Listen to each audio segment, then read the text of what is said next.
Aleshores, hi ha tres dates que sí que són bones per incorporar-se a la feina. Als 3 anys. Per què? Perquè és la incorporació a l'educació infantil i, per tant, a aquesta primera etapa preescolar del nen. És una etapa en què el nen guanya autonomia respecte a la dependència de la mama. Aquí és una bona data per plantejar-te incorporar-te de nou. Que dius? No farà educació infantil, tot i que és recomanable, no és obligatòria, però és recomanable. Als 6 anys, que llavors sí que ja el nen ha d'estar obligatòriament escolaritzat. Quan comenci primària i fes horari escolar. Jo sempre dic, quin horari fa el teu fill? De 9 a 5, fes que la teva feina intenta, si has d'entrar en el món laboral, que compagina el teu horari laboral amb l'horari del teu fill. Arantxa, és impossible, perquè les escoles fan tantes festes. Ara resulta que, teòricament, dilluns els nens no van a classe, que encara no sé per què no van dilluns. Dilluns, quin dia és? Quin sant és dilluns? A més, m'encanta perquè és que sempre li agafa fàcil. No, però diu el meu fill, dilluns no hi ha classe, dic, dilluns? Vam néixer massa d'hora nosaltres, perquè aquestes coses no les teníem. Si hem de fer calendari escolar, llavors ja no fotrem brot. No farem, no treballarem. També haurem de fer dies de lliure disposició com a les escoles. No, realment és molt complexa, no?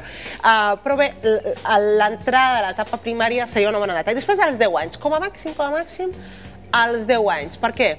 Perquè és l'edat en què els fills surten i acaben la infància i es preparen per l'adolescència. És una edat en què el teu fill notarà molt l'agobi de tu com a mare o com a pare. S'agobiaran. Llavors, que sentin que tu ho ets tot, sentiran que, clar, tenen una mare o un pare totalment volcat perquè sempre s'ha dedicat a estar a casa i a estar amb ells.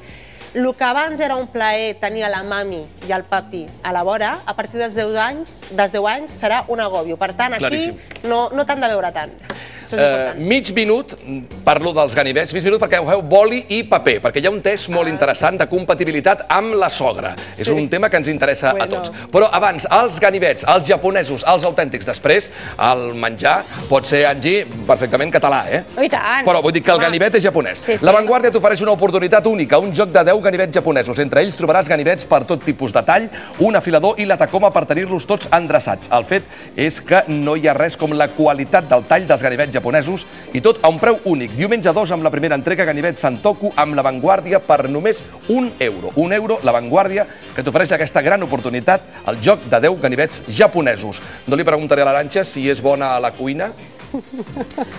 No m'ho pots preguntar, no és cap secret. Tothom que ha estat a casa meva ja sap que no. Que no. Soc bona a la cuina.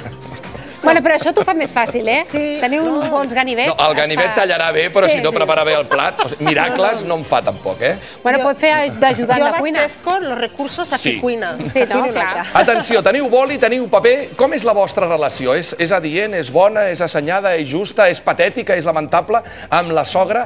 Atenció perquè us dono 3 possibilitats davant d'un enunciat, davant d'una qüestió. La sogra, per exemple, critica la vestimenta dels teus fills. Quina opció tries? A. T'enfades. B. No li dius res, però esbronques la teva parella i després passes factura. O C. Li dius que tindràs en compte la seva opció, però passaràs d'ella. Serien 3 opcions, no? Sí, exactament. Això és motiu de consultar, eh? Oh, i tant. Però així és increïble. La relació amb la família política és un capítol... Aleshores, si hi ha un menjar familiar, que sovint es planteja menjar familiar, acostuma a ser un horror, però A. Fas un esforç tan gran que se't nota molt a la cara. B. Aprofites per tafanejar i després treus converses arran del que ha passat amb aquest dinar o sopar familiar. O C. Fas acte de presència i te'n vas ràpid. Dius, tan clar, jo. Hi vaig, però després, a les postres, foto el camp. Tercera qüestió. Quan la teva parella demana consell a la seva mare, que això també acostuma a passar, A.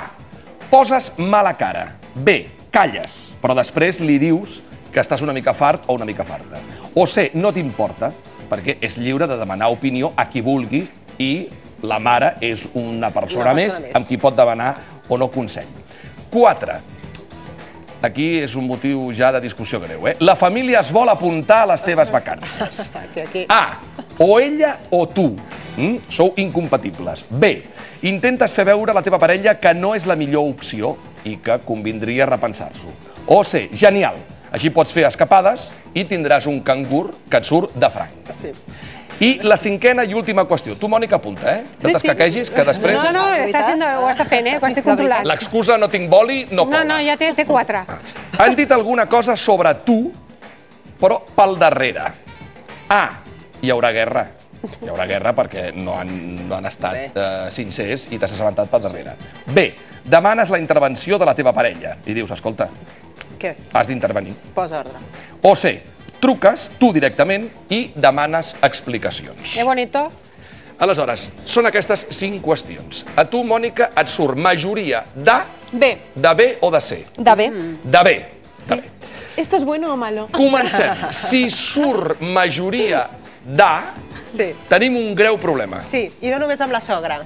Tens un greu problema d'inseguretat en tu mateix, en tu mateixa. Segurament l'autoestima no està massa forta i segurament, per tant, no només xocaràs i rivalitzaràs amb la sogra, sinó rivalitzaràs amb la veïna si té fills, perquè els porta d'una manera o els porta d'una altra. Rivalitzaràs amb una amiga si també té fills o et fa un comentari i et sentarà fatal. Vol dir que tens un problema d'inseguretat i baixa autoestima. Fes-t'ho mirar una mica. Fes-t'ho mirar, o sigui... Més enllà de la sogra. Ho pagaràs amb la sogra, però també amb més gent, Amb més gent, i tant. La Mònica Palenzuela diu que té majoria de Bs. Aviam si m'agrada. Això què vol dir? Això vol dir que, com tantes parelles, un creu que per ser parella de té més poder sobre aquella persona que altres. Per tant, sent que és més seva la seva parella i jo el canviaré. I si no el canviaré, el pressionaré una mica.